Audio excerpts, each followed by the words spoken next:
Mr. Ambassador, thank you for your time tonight. Pleasure. With these sudden developments, obviously, the entire world is focused on this story. When you look at what happened here, was this a declaration of war? In fact, it was an act of war on the part of the United States against the Iranian people.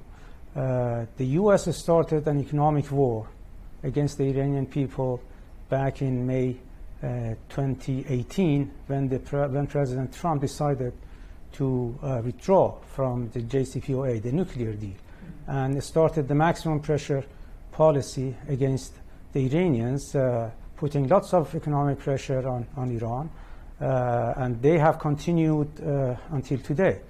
Last night, they opened a new chapter in their attack against the Iranians by assassinating one of our most beloved generals, who is popular not only in Iran but also in the countries in the region. So that was, as I said, a new chapter which is tantamount to opening a war against Iran. So when you say tantamount to war, an act of war, the words that you used, Ambassador Rafsanji, the Supreme Leader of Iran today said, or vowed severe revenge, and his other words were a harsh retaliation to what he calls the criminals who perpetrated this attack, the Americans. So what does that mean if you're going to have revenge, retaliation to an act of war? Is that a war?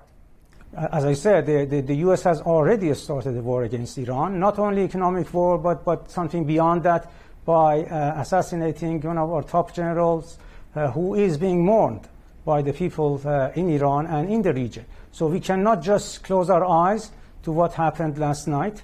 Definitely there will be a revenge. There will be a harsh revenge.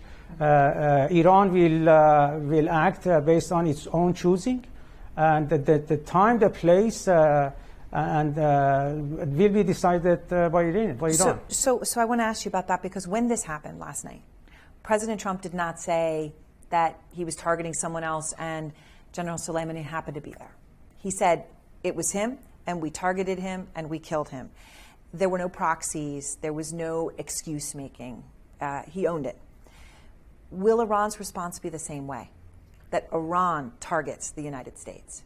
I'm not in a position to go into the detail of what's going to happen when we are going to act in revenge.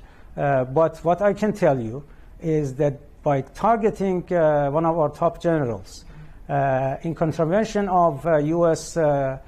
International obligations, using the airspace of an independent country, Iraq, a sovereign country, when the prime minister of that country has condemned this act of aggression by the U.S., I mean, they should expect anything as a result of this aggression.